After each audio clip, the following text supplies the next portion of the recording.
కూటమి ప్రభుత్వం వచ్చిన కొన్నాళ్లకే ఒక రిటైర్డ్ ఐఏఎస్ హైదరాబాద్ లోని తన నివాసానికి కొందరు ఏపీ ఐఏఎస్లను పిలిపించుకుని జగన్ కు ఎలా సహకరించాలో గీతోపదేశం చేశారు.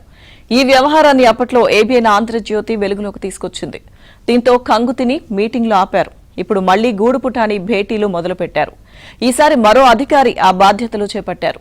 ప్రభుత్వ సర్వీసులో సుదీర్ఘకాలం పనిచేసి అత్యున్నత పదవుల్లో ఉండి పదవీ విరమణ చేసిన ఆ ఐఏఎస్ అధికారి జగన్ దూతగా రంగప్రవేశం చేశారు.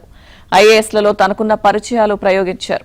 తమతో కలిసి వచ్చే ఏకీభవించే టీంను నిర్మించుకునే ప్రయత్నాలు గట్టిగా ప్రారంభించారు. జగన్ దూతగా సదరు రిటైర్డ్ ఉన్నతాధికారి విజయవాడకు వచ్చారు.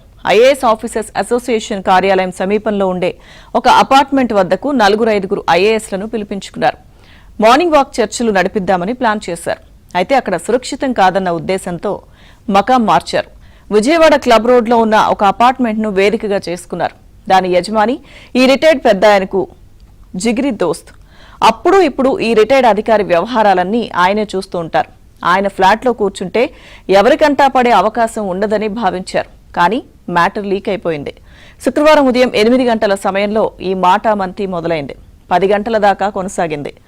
6-7 ఐఏఎస్లతో పాటు మరికొందరు ఉన్నతాధికారులు మొత్తంగా డజన్ మంది ఈ భేటీలో పాల్గొన్నారు. ఆ ఐఏఎస్లలో అందరూ కార్యదర్శి స్థాయి అధికారులే కావడం గమనార్హం. అందులో కొందరు జగన్ ప్రభుత్వంలో వెలిగిన వారే ఉన్నారు. ప్రస్తుతం కీలక శాఖల్లో పనిచేస్తున్న వారు ఉన్నారు. ప్రభుత్వ పెద్దల అతి ముఖ్యమైన శాఖలు చూసేవారు కూడా ఉన్నారు.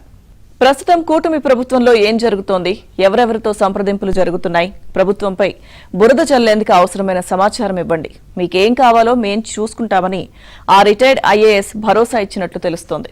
చంద్రబాబు ప్రభుత్వం అధికారులపై కఠినంగా వ్యవహరించే అవకాశమే లేదని, ధైర్యంగా ఉంటూ చాప కింద నీరులా జగన్కు సహకరించాలని ఆయన చెప్పినట్లు సమాచారం.